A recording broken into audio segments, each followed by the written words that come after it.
Hello दोस्तों, एक बार फिर स्वागत है आपका हमारे चैनल पर। मेरा नाम है वरुण और हम बात करें कंप्यूटर की। जी हाँ, कंप्यूटर से बहुत सारे क्वेश्चंस प्रतियोगी परीक्षाओं में पूछे जा रहे हैं, इसीलिए हम कंप्यूटर यहाँ डिस्कस कर रहे हैं।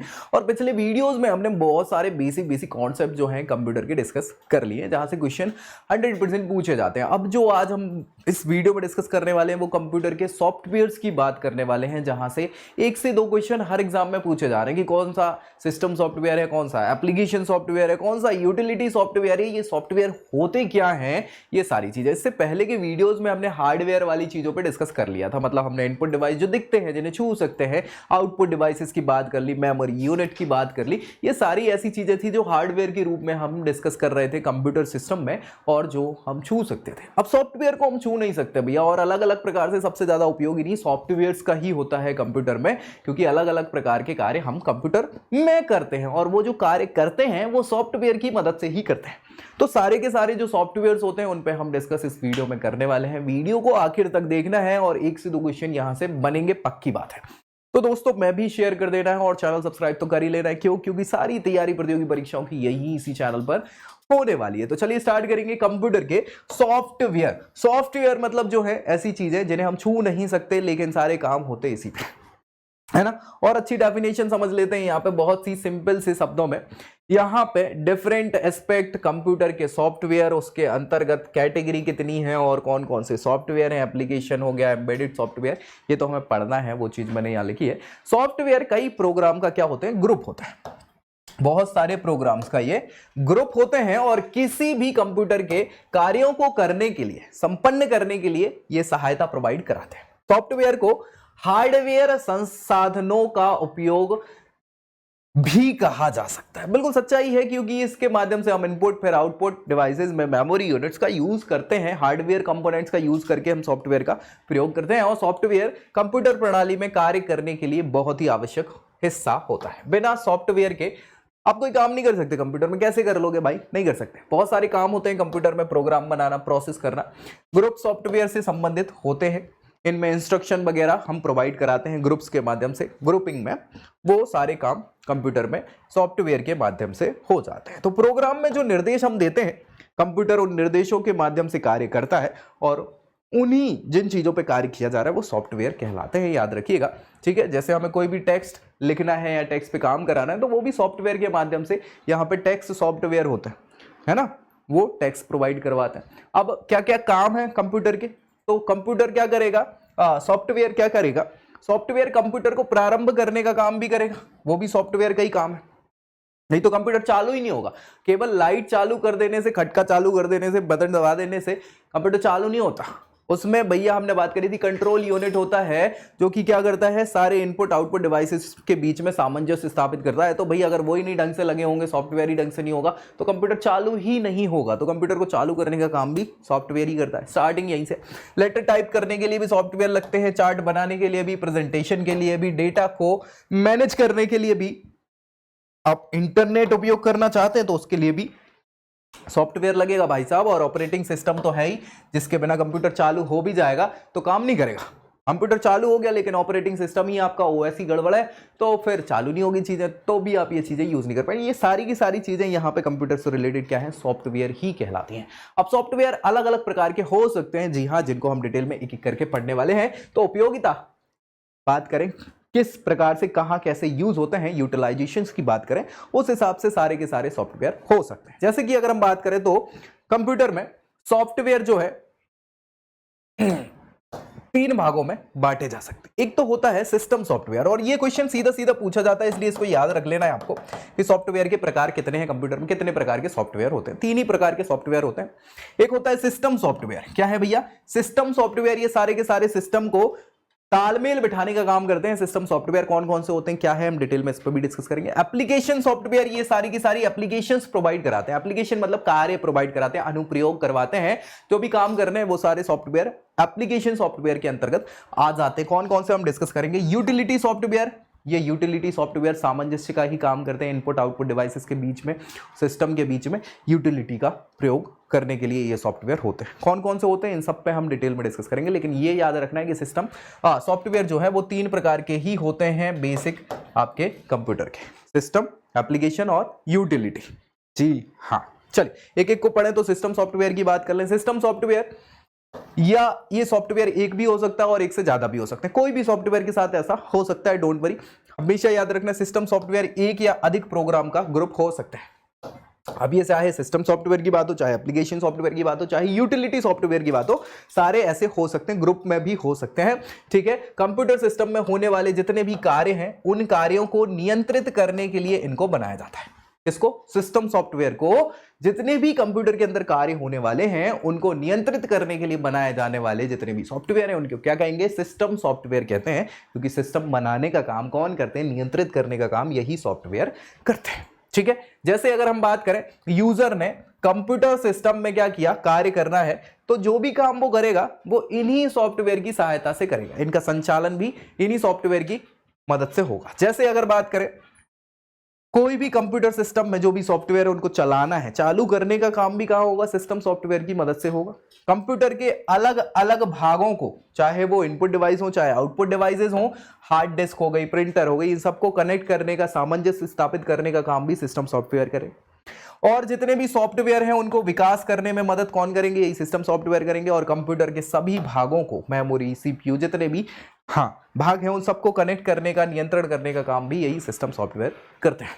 अब सिस्टम सॉफ्टवेयर जो है कंप्यूटर हार्डवेयर और कंप्यूटर सिस्टम के बीच में सहायता प्रोवाइड कराते हैं संचालन की।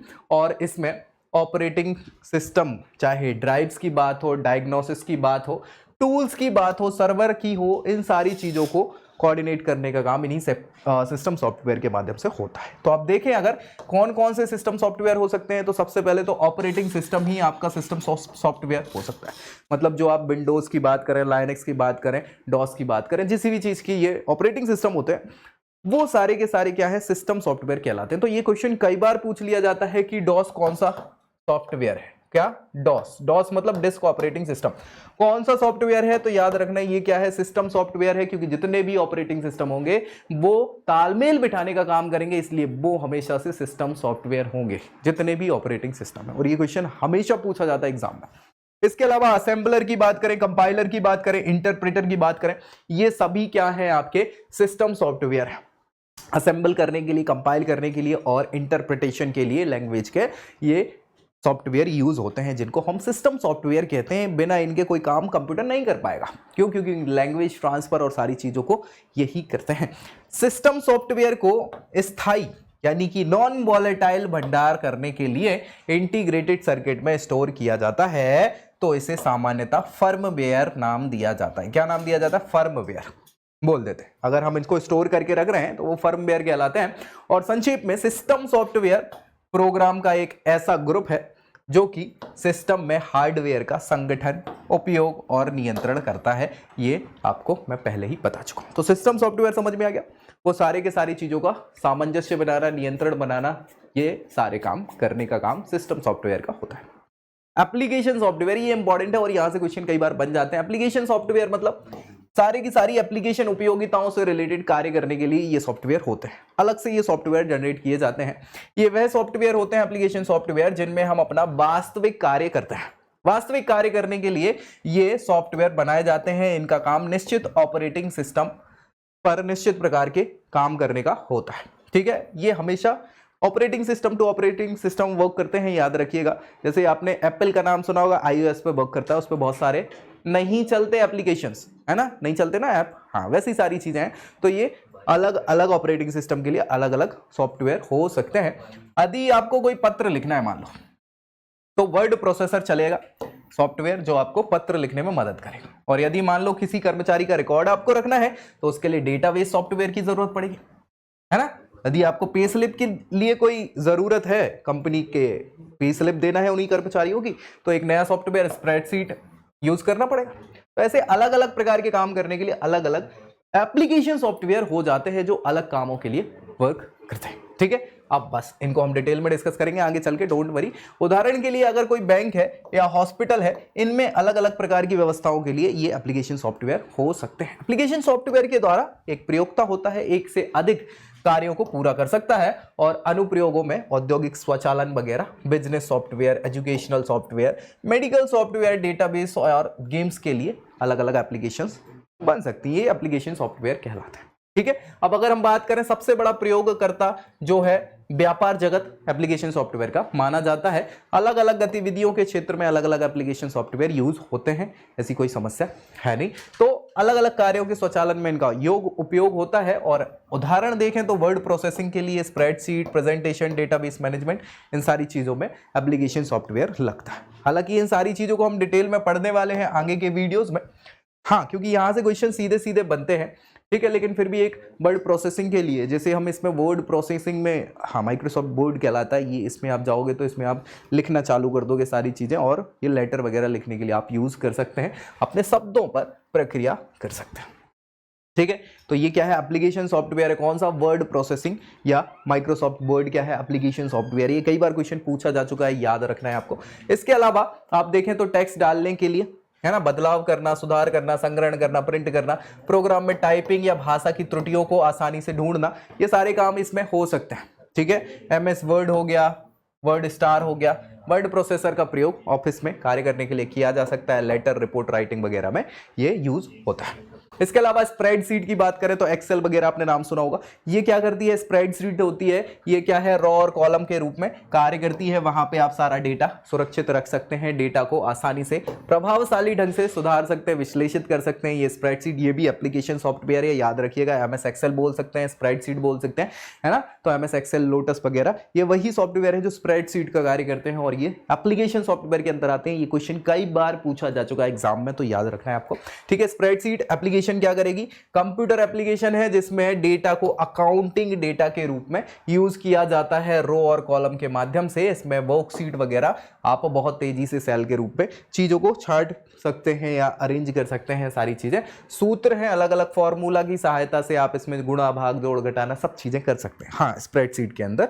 तो ये बहुत ही इंपॉर्टेंट एप्लीकेशन सॉफ्टवेयर हो जाता है डेटाबेस को मैनेज करने के लिए, याद रखिएगा, ठीक है। प्रेजेंटेशन सॉफ्टवेयर है, ये आपको, हाँ, अलग अलग PPTs वगैरह बनाने के लिए यूज होता है, ठीक है। तो अपनी बातों को प्रोजेक्ट में दिखाने के लिए स्क्रीन पे, कंप्यूटर की स्क्रीन पे अच्छे से पर्दे पे दिखाने के लिए इसका यूज कर सकता है। और जैसे मैं ये PPT बनाया हुआ हूँ, ये PPT ही है जिस पे हम वर्क कर रहे हैं, तो ये प्रेजेंटेशन के लिए यूज होता है। तो ये भी एप्लीकेशन सॉफ्टवेयर होता है, इसमें आप कुछ भी चीज डेटा के रूप में डाल सकते हैं, इंसर्ट कर सकते हैं, चाहे टेक्स्ट हो, चाहे इमेज हो, चाहे वीडियो हो, चाहे ऑडियो हो, ये सारी चीजें आप प्रेजेंटेशन में डाल सकते हैं, कहीं इसकी कोई समस्या है नहीं। केबल ऑपरेटर्स के द्वारा अलग अलग प्रचार भी किया जाता है। MS पावर पॉइंट सबसे इंपॉर्टेंट और सबसे ज्यादा यूज होने वाला प्रेजेंटेशन सॉफ्टवेयर हो जाता है ये इस टाइप से, ठीक है, हो जाता है। फिर डेटाबेस मैनेजमेंट, ये एक नया कॉन्सेप्ट है, इसमें आप मैनेज करते हैं डेटा के बेस को, हाँ, बड़ा कॉन्सेप्ट हो जाता है ये सुव्यवस्थित डेटा को एकत्र करना, उसको व्यवस्थित करने के लिए प्रयोग किया जाता है, और छोटे लेवल से बहुत बड़े बड़े लेवल तक डेटा प्रबंधन में इसका यूज किया जाता है। हाँ, बड़े बड़े फर्म, चाहे बैंक हो, चाहे, हाँ, एयरपोर्ट्स हो, रेलवेज हो, बड़े बड़े MNCs हो, वो सारे आजकल डेटाबेस को मैनेज करने के लिए अब बिजनेस ऑर्गेनाइजेशंस इंफॉर्मेशन सिस्टम को प्रभावशाली बनाने के लिए, सक्रिय बनाने के लिए SDBMS का एक अलग ही कॉन्सेप्ट हो गया है, याद रखिएगा। फिर भी ये पूछा जाता है। तो SIWAYS हो गया, फॉक्स प्रो, MS एक्सेस, ये सारे के सारे क्या है, डेटाबेस मैनेजमेंट सिस्टम है अलग अलग, जिनका यूज डेटा को मैनेज करने के लिए किया जाता है। इसमें अलग अलग प्रकार की सारी चीजें हो जाती हैं। माइक्रोसॉफ्ट एक्सेस जिसको हम बोल रहे हैं, यूटिलिटी सॉफ्टवेयर, ठीक है। तो हमने दो बात कर ली अभी, सिस्टम सॉफ्टवेयर जो सिस्टम को चलाने में, एप्लीकेशन सॉफ्टवेयर जो अलग अलग कार्य करने में। अब यूटिलिटी, ये क्या करेंगे, इन दोनों को कोऑर्डिनेट करने के काम करते हैं। यूटिलिटी सॉफ्टवेयर तीसरे प्रकार के ये सॉफ्टवेयर होते हैं और बहुत इंपॉर्टेंट है। यूटिलिटी सॉफ्टवेयर कंप्यूटर प्रणाली या उसके भागों के रखरखाव और उसमें निर्विघ्न तरीके से उनको चलाने के लिए, मतलब कोऑर्डिनेशन बनाए रखें, उसमें कोई कमी ना आए, उसको करने के लिए ये प्रोग्राम किए जाने वाले सॉफ्टवेयर होते हैं। इन सेवा में, मतलब इनको सेवा प्रोग्राम भी कहा जाता है। टेक्स्ट या प्रोग्राम में ये परिवर्तित करके डेटा को क्या करते हैं, सिक्योर या सीक्वेंस से क्या करते रहते हैं, प्रोग्राम की त्रुटियों को ढूंढते हुए उनको कम करते हुए काम करते रहते हैं, ठीक है। ऑपरेटिंग सिस्टम प्रोग्राम के साथ ये जुड़े हुए होते हैं यूटिलिटी सॉफ्टवेयर, याद रखिएगा, ठीक है। और पैकेज जो है वो कौन कौन से हो सकते हैं, तो टेक्स्ट एडिटर ये यूटिलिटी सॉफ्टवेयर के अंतर्गत आता है। टेक्स्ट एडिटर क्या है, ये टेक्स्ट को डालने के लिए उसको सुधारने के लिए सुविधा प्रदान करता है और प्रोग्राम इंग्लिश लैंग्वेज में ही काम करता है। टेक्स्ट एडिटर या डीबगिंग टूल होते हैं कुछ, जो कि क्या करते हैं, डीबग करते हैं अपने प्रोग्राम में जो भी त्रुटियां हैं उसको सुधारने के लिए, लॉजिकल त्रुटियों को ढूंढने के लिए ये प्रोग्राम यूटिलिटी सॉफ्टवेयर के रूप में यूज कर सकते हैं। Sort and merge, sort and merge यानी कि इसको ढूंढना और मर्ज कर देना।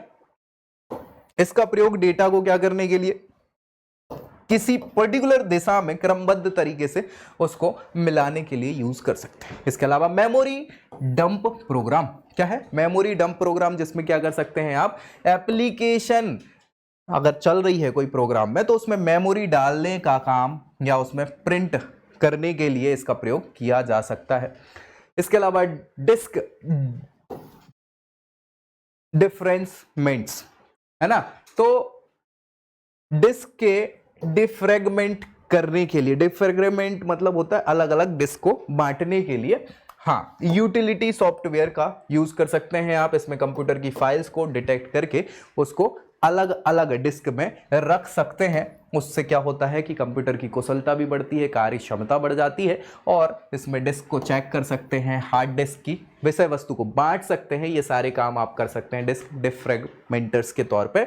डिस्क को क्लीन करने के लिए डिस्क क्लीनर आता है जो यूजर देखता है, और उससे आप क्या कर सकते हैं, आपके डेटा को हाँ बाइफरकेट करने के काम आता है। और ये डिस्क क्लीनर जो होते हैं ये तो ऐसे यूटिलिटी सॉफ्टवेयर हैं जो थोड़े से और समझदारी से काम करते हैं। आपके डेटा कहाँ ज़्यादा खाया जा रहा है, जिसका यूज़ नहीं हो रहा है, वो आजकल फ़ोन में भी आप देखते होंगे डेटा क्लीन करने के लिए ऑप्शन जब आता है तो उसमें ऐसी ऐसी चीज़ें बता देता है कि भैया इस सॉफ्टवेयर का आपने यूज़ किया नहीं है, ये एप्लीकेशन आपने सालों से यूज़ नहीं किया है, बस जगह घेर रहा है, रखे हो, किसी काम का है नहीं, है ना, ऐसी चीज़। कुछ डबल फाइल है, कुछ ऐसी चीज़ें, तो सारी चीज़ें ये डिस्क क्लीनर के रूप में यहाँ यूटिलिटी सॉफ्टवेयर आपको बता देता है। तो डिस्क डिफ्रेगमेंटर ये है जो आपको बताता है कि भैया सी ड्राइव जो है ये क्या है, ऐसा फाइल सिस्टम है, इतनी उसकी कैपेसिटी है, इसमें फ्री स्पेस इतना है, 71% फ्री स्पेस बचा है। तो ये पूरा का पूरा आपको क्या है, बाइफरकेशन बता देता है।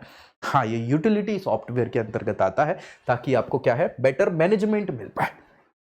सिस्टम प्रोफाइल भी होती है। सिस्टम प्रोफाइलर जो है वो सिस्टम की प्रोफाइल बनाने के काम में आता है, बैकअप ऑप्शन के लिए भी काम आ जाता है।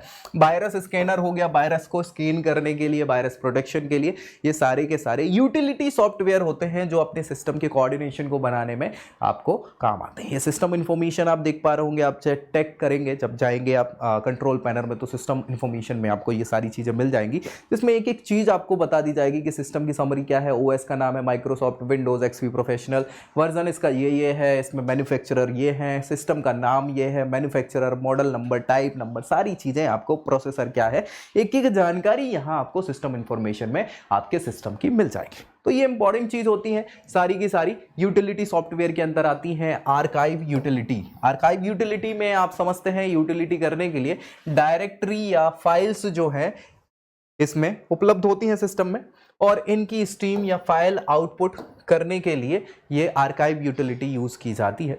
ठीक है, इसमें बहुत सारे अलग अलग सूट्स बने होते हैं जो सामान्यतः कंप्रेशंस या इंक्रिप्शंस क्षमताएं इनमें शामिल नहीं होती, और रिवर्स ऑपरेशन के लिए अलग से आर्काइव बनाया जा सकता है। कंप्रेशन यूटिलिटी, कंप्रेशन यूटिलिटी मतलब कंप्रेस करने के लिए ये सॉफ्टवेयर है जो कि क्या करता है, एक बड़ी स्ट्रीम या फाइल उपलब्ध कराता है और शॉर्ट स्ट्रीम या फाइल आउटपुट के रूप में आपको मिल जाता है। मतलब आपने कई बार देखा होगा कि यार वो एक शॉर्टकट बनाना है अपने को, हाँ, तो शॉर्ट करने के लिए कंप्रेशर यूटिलिटी यूज हो जाती है। ट्रेस रूटीन, ट्रेस रूटीन ये अलग यूटिलिटी सॉफ्टवेयर है। इसको क्या होता है, प्रोग्राम यूजर के फ्लो को खोजने में इसका प्रयोग किया जाता है, और प्रोग्राम चलाते समय यह बता देता है कि वह किस दिशा में जा रहा है, कहाँ त्रुटियां हैं, तो ट्रैश अपन उसको लोकेट कर पाए।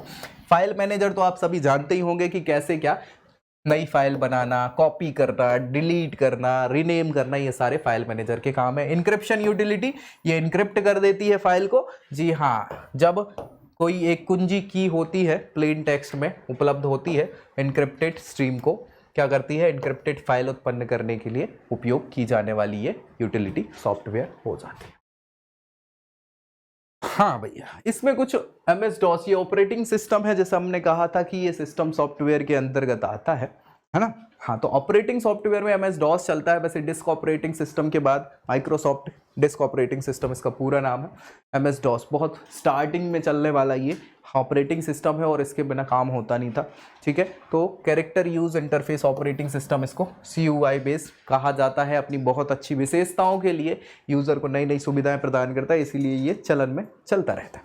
अभी तो इसके शुरुआत की बात कर रहे हैं, अब तो आजकल बहुत सारी विंडोज़ आ गई हैं अलग से, विंडोज़ 10, 11, 12 चलने लग गई हैं अभी तो, ठीक है। तो सबसे लोकप्रिय ऑपरेटिंग सिस्टम हुआ करता था, माइक्रो कंप्यूटर में यह प्रयोग हुआ करता था और 1984 में इंटेल ने 80285 प्रोसेसर युक्त माइक्रो कंप्यूटर विकसित किए। उसके बाद MS DOS 3.0 आया, MS DOS 4.0 वर्जन आया और इसका विकास करते करते करते जब 20वीं सदी आई तो ऑपरेटिंग सिस्टम को डिस्क ऑपरेटिंग सिस्टम कहा गया, क्योंकि ये डिस्क संबंधित इनपुट आउटपुट कार्य करते थे।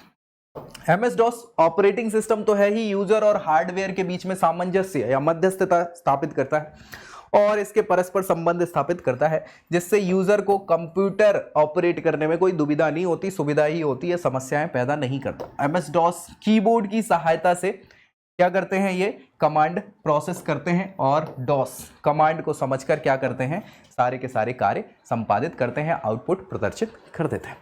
अब होता क्या है कि सॉफ्टवेयर की बात करें तो प्रोप्राइटरी और ओपन सोर्स दो प्रकार के सॉफ्टवेयर और होते हैं। आजकल देखो बेसिक तो 3 प्रकार के सॉफ्टवेयर ही होते हैं जिस पे हमने बात करी, चाहे सिस्टम सॉफ्टवेयर की बात कर लें, है ना, एप्लीकेशन की बात कर लें या यूटिलिटी की बात करें, लेकिन ये सॉफ्टवेयर कोई ना कोई तो बनाएगा ना भाई, बनाएगा ना। तो ये बनाने वाले के ऊपर डिपेंड करता है। 2 टाइप के सॉफ्टवेयर होते हैं, या एक तो प्रोप्राइटरी से मतलब होता है कि मैंने कोई सॉफ्टवेयर बनाया, अब मैं उसको दे तो रहा हूं कुछ समय फ्री यूज करने के लिए, लेकिन बाद में उससे पैसे लेने लग जाऊंगा, हर किसी को यूज नहीं करने दूंगा, उसकी एक पर्टिकुलर प्रोडक्ट की होगी जो मैं किसी को नहीं बताऊंगा, है ना, नहीं तो वो सब यूज करने लग जाएंगे। तो वो सारी चीजें। और दूसरा होता है ओपन सोर्स सॉफ्टवेयर, जो कि फ्री में मुफ्त में मिल जाते हैं लोगों को यूज करने के लिए। इनकी आपकी प्रोडक्ट की सबको पता रहती है, सारी चीजें रहती है, बस समय समय पे अपडेट करते चले जाओ, समझ रहे हो। तो ये 2 टाइप के सॉफ्टवेयर बनाने वाले लोगों के हिसाब से सॉफ्टवेयर को बांटा गया है, ये भी याद रखना है, ओपन सोर्स और प्रोप्राइटरी सॉफ्टवेयर। थोड़ा थोड़ा बता देता हूं ताकि आपको याद रहे, कभी कभार पूछ लेता है ये। तो ओपन सोर्स सॉफ्टवेयर है, OSS इसको कहा जाता है, ऐसा सॉफ्टवेयर है जो सोर्स कोड के साथ वितरित कर दिया जाता है। इसमें सोर्स कोड ही हमने प्रोडक्ट की बता दी और उपयोगकर्ताओं के द्वारा पढ़ा या संशोधित किया जा सकता है। इसका सोर्स कोड होता है उपलब्ध सभी के पास इंटरनेट पर, है ना, और इसका निर्माण सॉफ्टवेयर मीडियम जैसे भी क्या है, जिस प्रकार से इसका यूज करना हो आप कर सकते हो। ओपन सोर्स सॉफ्टवेयर को स्वतंत्र रूप से वितरित किया जा सकता है, सोर्स कोड को सॉफ्टवेयर के साथ शामिल किया जा सकता है और सॉफ्टवेयर के सोर्स कोड में कोई भी सुधार भी किया जा सकता है।